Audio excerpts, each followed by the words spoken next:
Thank you. This is great. Okay, they got it. Hey, We don't have any picture. we don't have anything. Hey, come. Sorry, I just missed that. Shah, give me a lift. Give me a lift here. Shah, give me a lift. Here, please, sir. Left side. Just straight in front of you, please. Shahrukh. Can you go back a bit? Left side. In the corner. Left side. Left side. To the left. To the left. One side there. One side. Just like he said. Left side, please. And one more, just straight in front of you. Down on the bottom, please. Down on the bottom row, please. Left side. Left side.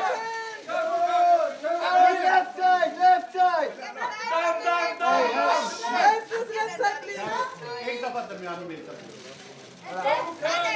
the left. To the left.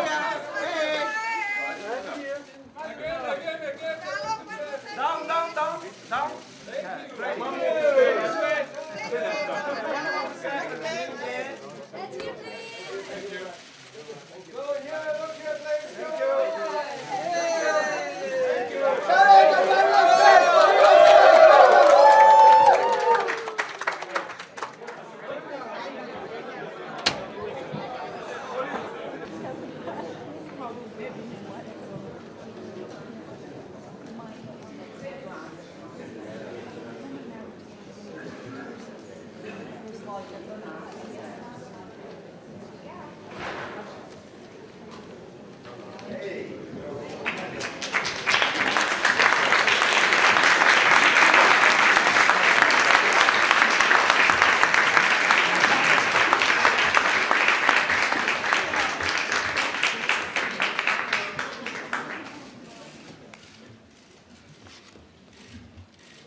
So, welcome to the press conference of Om Shanti Om.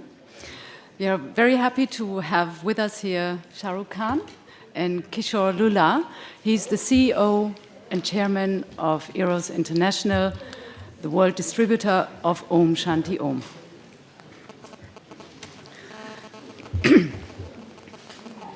Allow me one word of introduction, because usually you would expect also Farah Khan being here, the director of the film, also the co-producer of this film.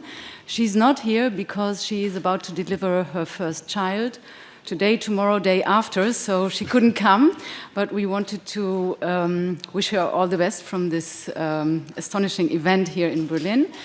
Shahrukh and Farah have worked previously also on many films, but they've co-produced the first debut film of director Farah Khan, which was called Mai Ho Na.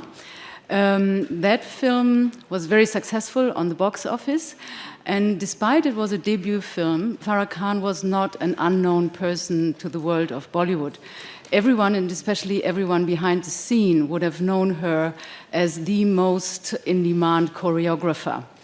Choreographers in Bombay, in Bollywood, do have quite an important role to play, and there are days, especially when the song and dance scenes are produced, where maybe the choreographer is more important than the director. I'm not sure if you would agree on that, but this would lead to my first question.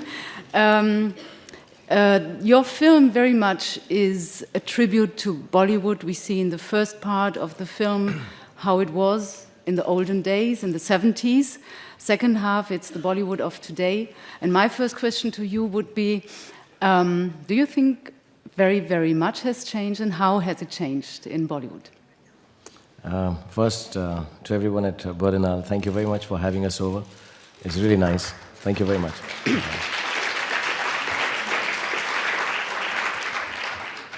I've been working for 17 years, and for the first time I feel like a big movie star. So thank you. Thank you.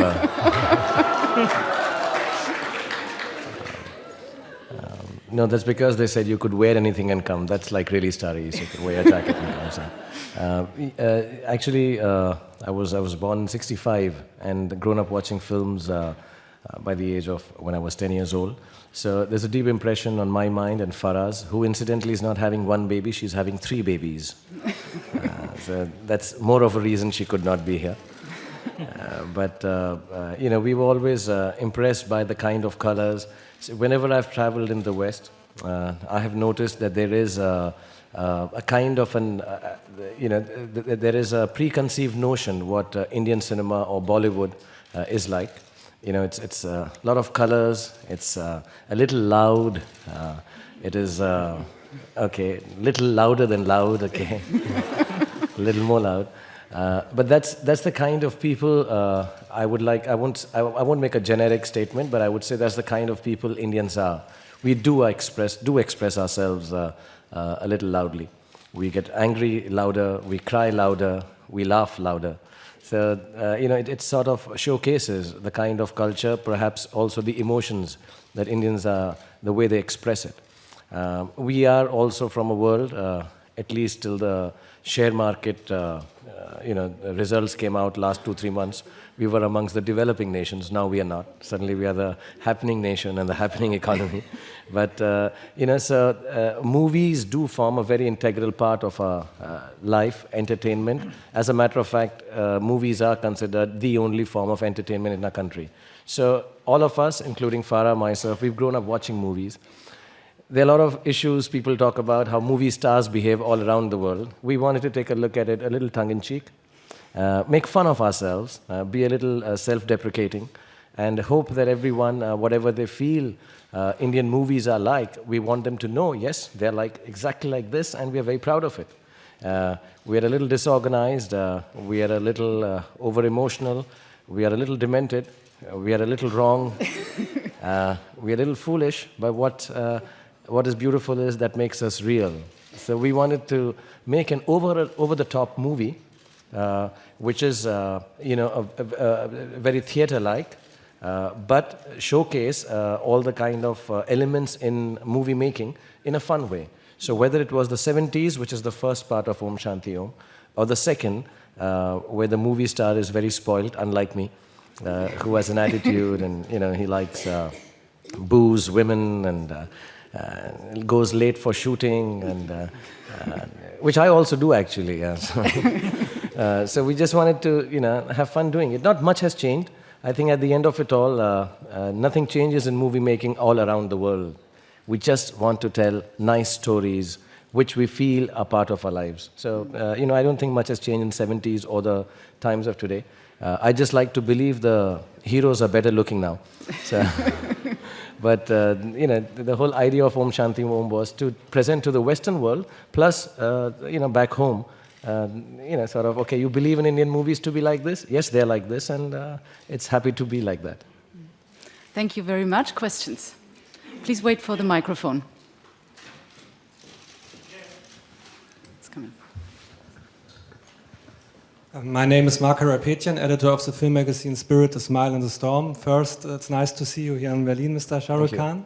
And you're the greatest Bollywood star, but what's about Hollywood? Have you ever planned to work in the Dream Factory? And would it be also interesting for you to work in a European film production as an actor? My English is not good. You can learn it. If they give me a role of a dumb person who doesn't speak, maybe. But with all, I'm not trying to be modest, but I think, I'm 42 years old. I'm a little brown. I don't have any special USP as an actor. I don't have any speciality as an actor. I don't know Kung Fu. I don't dance the Latin salsa. I'm not tall enough. I think anyone who's my age in the Western world, I've seen some of the films of, recent films in Europe. I've seen a lot of films of what you call the Dream Factory. I think there is no space for me. There is no place for me. Because I don't think I'm that talented. So I would like to continue doing work in India and hopefully take Indian cinema to the world. That's the ambition I have. I've been working for long, and I would like people to see Indian movies, and because I have been put in a place where I have become important in my world of cinema, I would like, through me, people in Germany or in America or in areas which are not popularly watch Indian films. Perhaps in my lifetime I can take it there. But I have no, and it's also not my choice. It's not like I land up in LaGuardia or I land up at the LA airport and Steven Spielberg's waiting for me there. He's not. So I don't think I'd be turning there. I just like to make some nice Indian movies, that's all. So, no, wait. Just a second. Hello. Sorry. Please wait for the microphone. The lady behind has the microphone. That's first question, then you. First of all, welcome Shahrukh Khan in Berlin, in Berlinale. My name is Kishore Mustafa. I happen to come from the same region from you are. I'm a Pakistani. I work for Radio Deutsche Welle. I would take the advantage of this event. Let me ask a couple of questions in Hindi or Urdu, whatever you call it. Shahrukh Khan, sorry. Can you please remain in English because we don't have a translation provided in Hindi or Urdu? Okay. And even though we it know... would be just a request if you could say just a sentence in Urdu or Hindi, whatever. Please, but my question is, no. you have come here, and as you mentioned, you are not a typical Hollywood type of a hero. What do you think, what is that has made you so popular in the West? In your own opinion, what part of your acting is liked so much in the West that you are so popular, and why Om Shanti Om this time to Berlinale? But because this kind of movies are very common in Bollywood. Thank you. First, these kind of movies are not common anywhere in the world. Bollywood. This is the most unique, uncommon film ever made in the history of mankind. And it has to do a little with the fact that I produced it, so I'm... I really don't know. I've wondered myself. So I always quote this all over the world. My friend is here. She'd remember. I say this everywhere. I had these ladies from Germany, and I asked them once that, what is that so special that you like about the movies that I do? And they said, which I think stands for a lot of the Western world. In no which way am I deriding, but I think, as you progress in the world, a lot of things become mechanized. And these ladies told me, we have a button to go up the escalators, we have a button to drive the car, we have the button to make the juice, we don't have a button to cry. So we watch your movies because you are a button to cry. So I guess, it's the kind of emotional content that the movies I worked in have provided, whether it's comic relief, whether it's drama, whether it's, just crying out loud. I guess that sort of is attractive. Plus, I think somewhere down the line, as the generations are progressing, I would really like to say it's not because of me that people have liked the movies, and I'm not being modest. I'm not modest by nature. But honestly, I believe that as the world is progressing, there is this unification, amongst the hearts and minds of people that, it's cinema, it's storytelling. So what if we don't know the language? But it's a story, let's hear it. When I was young, I used to read Grimm's fairy tales, which have nothing to do with my country, or Hans Andersen, fairy tales, which have nothing to do with my country. And if you read Panchatantra, which is from my country, you would still find some interesting stories that you read. So I guess the world is changing. The younger people, the new generation which is coming in, they do want to, take on the rest of the world just for the stories they tell. So I guess that could be the reason. It's not... I would have liked to believe it's because of me, but that's really not true. Okay. Please, can we have the microphone over here? Yeah.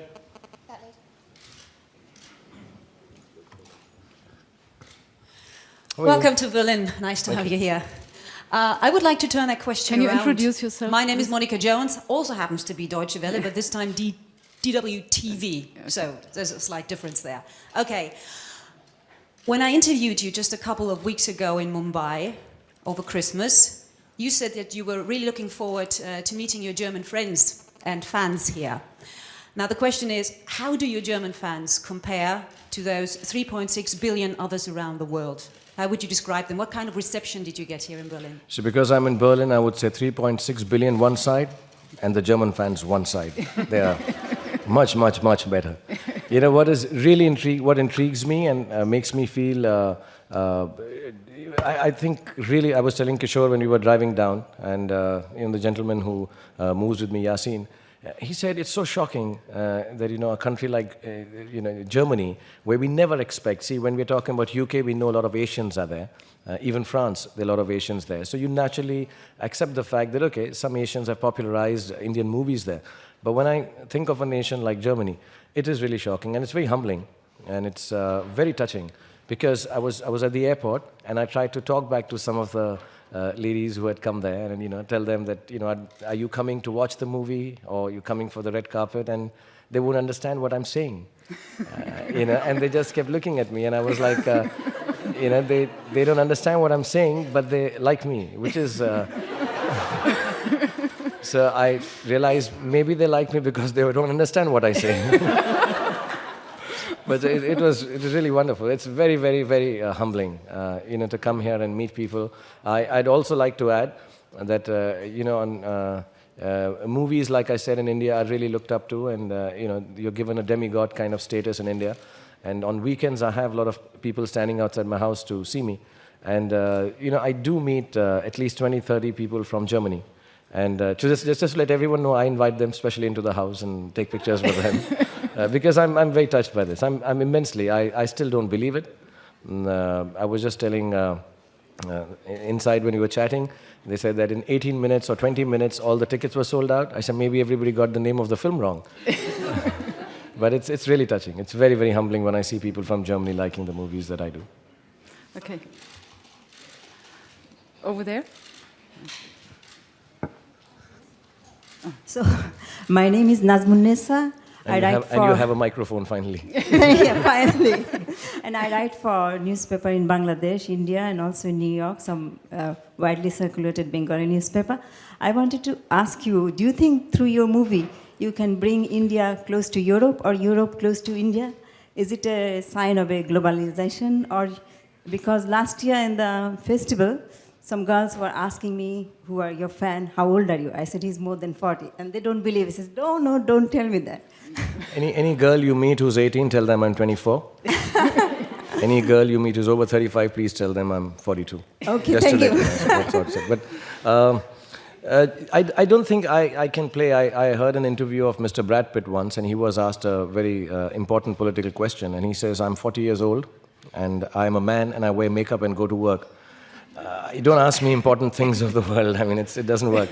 But I think maybe not closer, but I can introduce the kind of cinema, because I think cinema doesn't need any introduction. The kind of work we do is universal. Especially in India, we've been making movies for 100 years and been doing a big job of it, if not a great job, because we do make the maximum number of films in the world from one nation. So I think through the movies that I do, I would like to introduce different aspects of my country without, and I'll be very honest about this, without apologizing about the fact that we make a certain kind of cinema, without really trying to intellectualize the cinema that I do, because I'm a true believer that entertainment should come through it.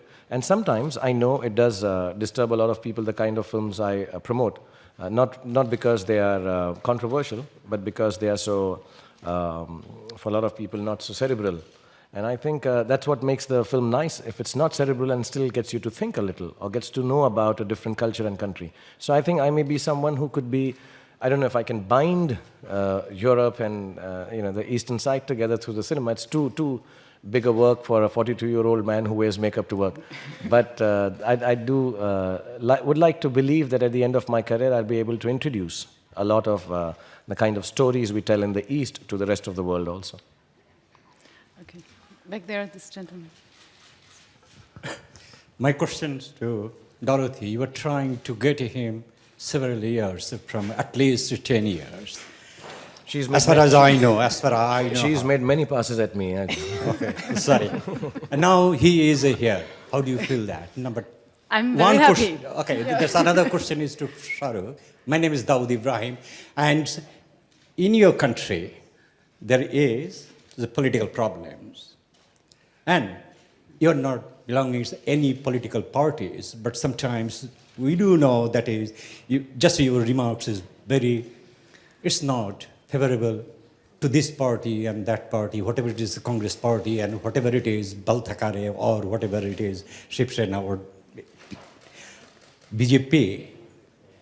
Do you belongs to any political party and you do believe in these things, that's because all politicians, politician means Indian film actor and actress, they're very much involved with politics later. And are you? I'd be very honest, I work very hard the whole day. So the only party I believe in is which starts after 12 a.m. So I like that party. There's no other party I'm attached to. The second part of your question, that after, I think I'm still into before. I've really not gone into the stage, and I can't speak for other actors who have joined politics. I wish them all the best because they must be understanding. To me, politics is a very selfless job.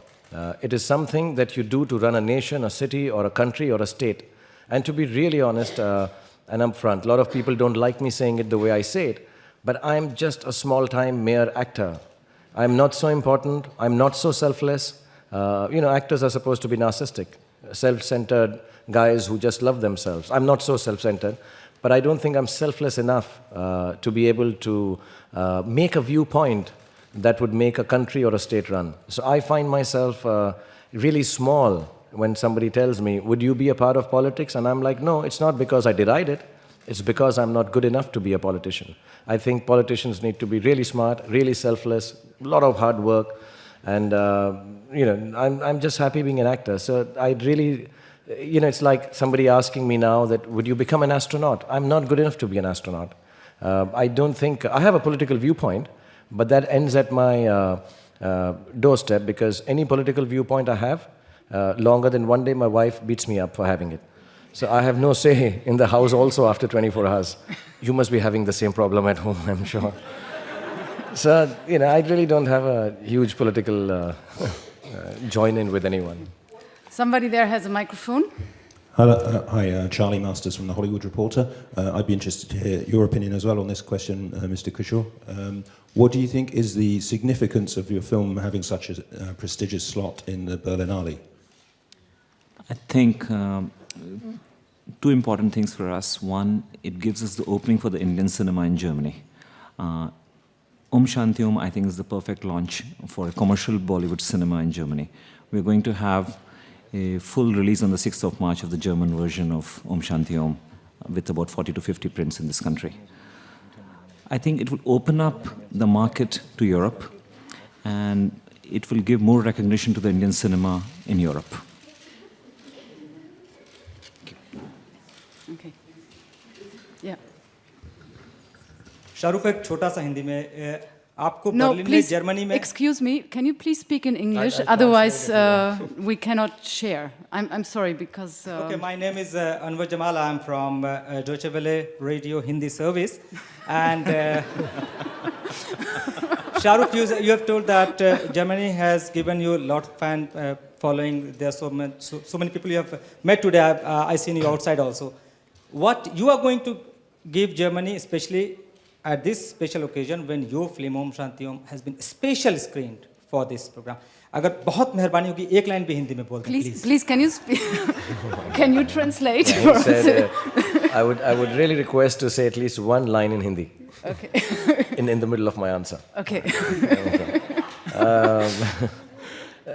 See, like I said right in the beginning, that I'm immensely humbled by this. It's a great honor. Let me at the onset say that, I've met Mr. Koslik. He's such a wonderful gentleman. Dorothy, I've met over years. Like you said, she's been trying to get me for some years now. But it's unbelievable.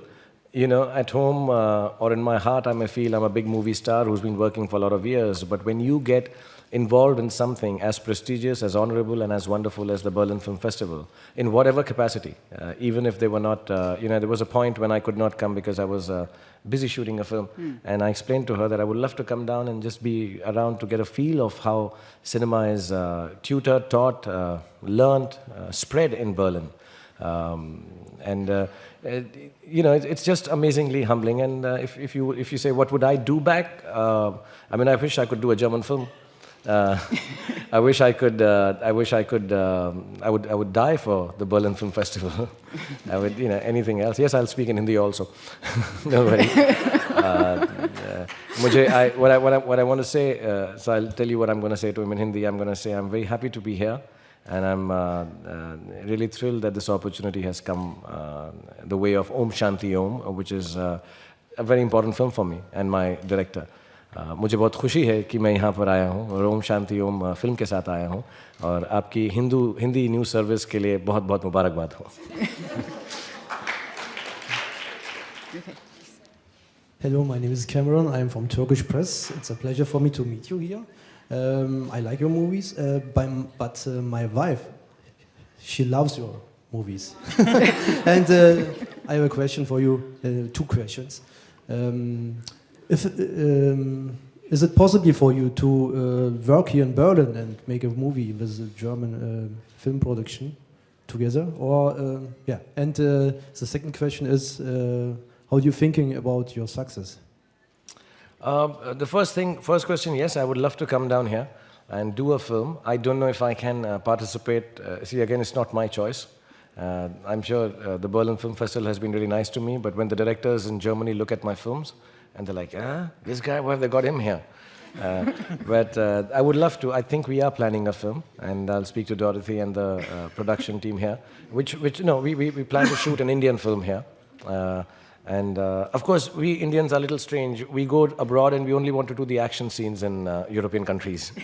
So we'll come and do some great action sequences here. We've been designing a film specifically to shoot a lot of it in Berlin and Germany.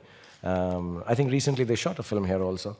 But we want to come down and shoot about a month or 40 days when it's not as cold.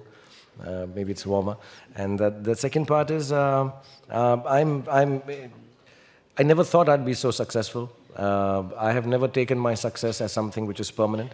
To me, success is, and I've always maintained that, it's something that has happened to me by chance. About 5-6 years ago, when I was younger and a little more silly, I really believed that it's because of me and my talent and my hard work. And then I saw people around me who are more talented, work much harder, and perhaps are absolutely in a better position to have the success that I've been given. So I truly thank God for it. I hope I can have the success till as long as my children grow up, so they don't get embarrassed about the movies that I do.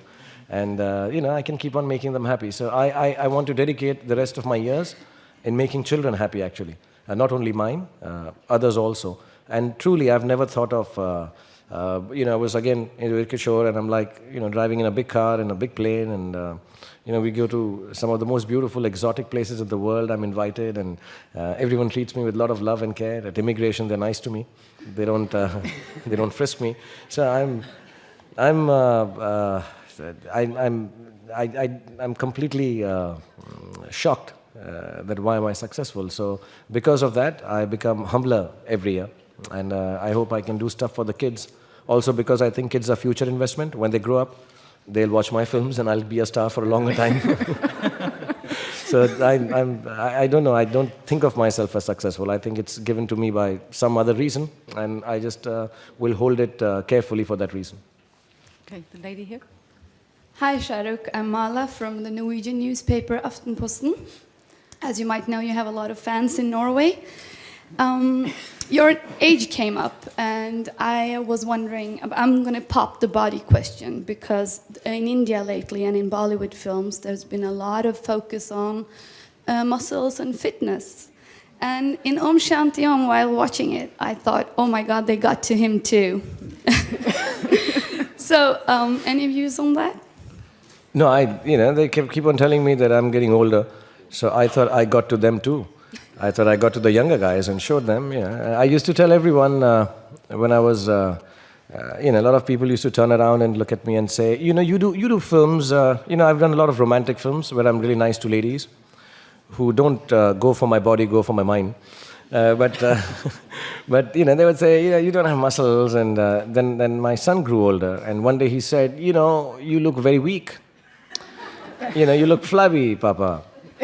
And I was a little disappointed because I've been a sportsman, I've been a soccer player, and I think I'm quite fit. And so I said, this is no good. And I used to tell all these guys who would tell me, why don't you have a stronger body? And I said, I don't get roles like that. I've never been given a role of a cop or a superhero in underpants, nothing. So I'm like, I don't need to have a body. And then I used to tell these guys, see, I'll make a body. Who's going to teach you how to act? So I said, okay, let me just give it a shot. My son likes it, and I gave it a shot. It took me about 3-4 months of, giving up a lot of good things in life. But it looked nice. Now I'm used to it, so I'm trying to maintain it. I want to have a better body than my son. So that's the only reason, yeah.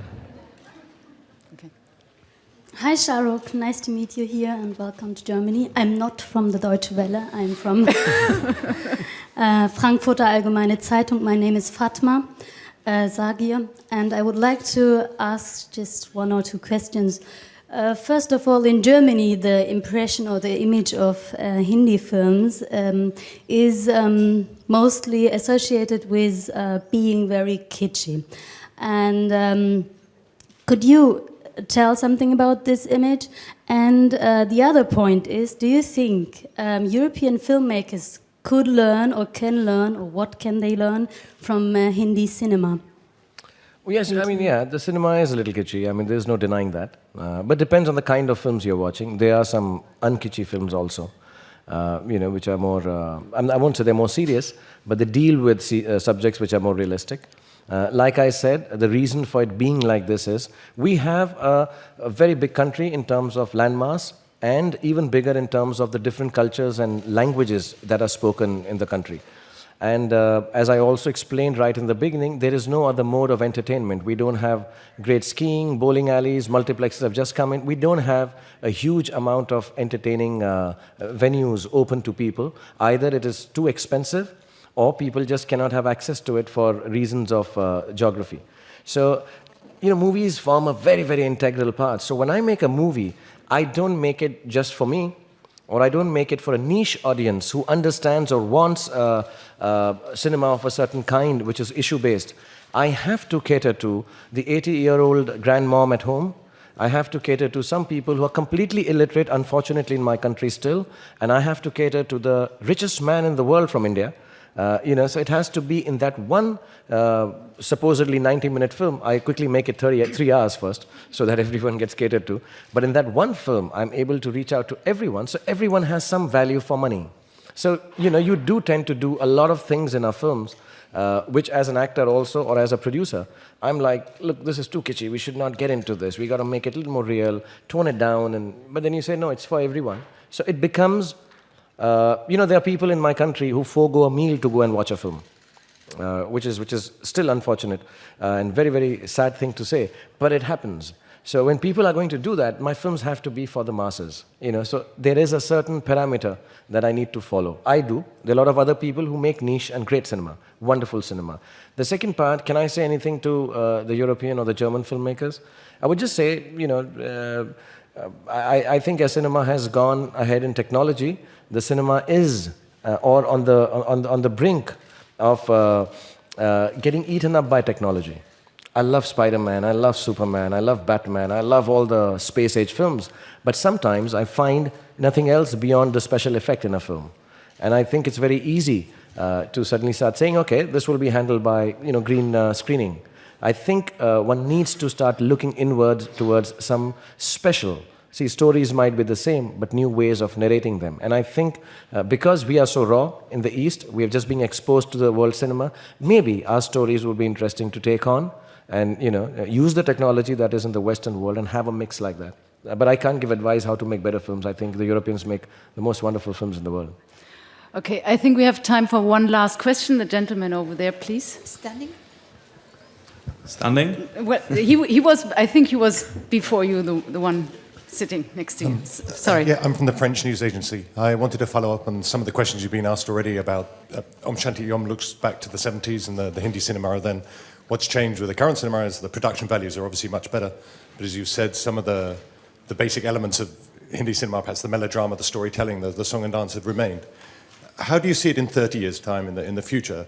As Indian cinema gets more exposure in international festivals like this, there's a growing international market, as you talked about before. Do you fear that there might be a change, that they might start to lose some of those signature elements that you've described and why it's been so important for the masses in India, especially as also the market in India must be changing as it develops and the wealth grows? I think yes. I mean, I've got a few changes which I can straight away say should happen. One of them is that Indian cinema should be shorter. We make too long, I mean, our films are too long and I mean, you need to have an interval.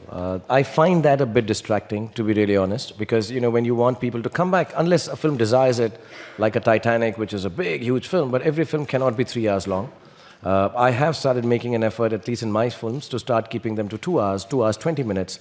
And I think the next few films I'll try and make them shorter. That is one change I think Indian cinema needs to make without any egos or, worries, oh, my story is 3 hours long. Take it or leave it. No. I think if we are looking and catering to the Western world now, they're used to a uniform, and we need to honor that and respect that. I mean, a black tie should mean a black tie. So we would honor that. That is one aspect. The second part that you asked is, yes, as the exposure is increasing, there will be changes, but I doubt that we will leave the era of musicals very fast, if that is one of the questions. I mean, I think we'd convert the French to Moulin Rouge instead of stopping singing songs ourselves. It forms an integral part of our being. It's completely something, it's kung fu for us. It's like that. We believe in singing and dancing because we have festivals like that in our country, and every month people are singing and dancing on the roads. So that's an integral part. I think the musical element will remain.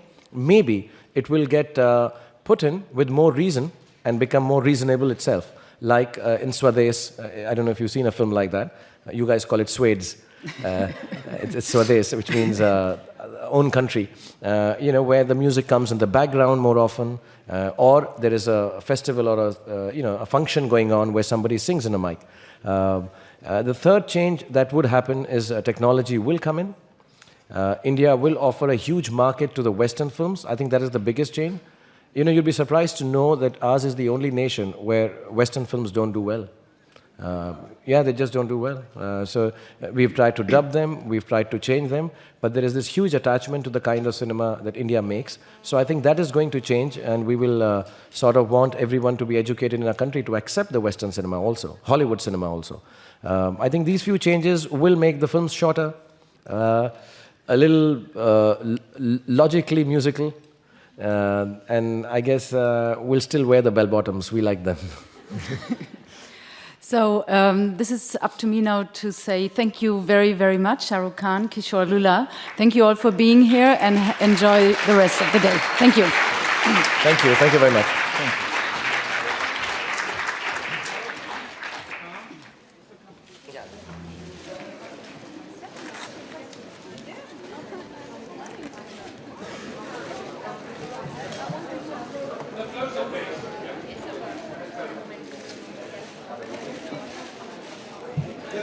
Get to your left, please. To your left, please.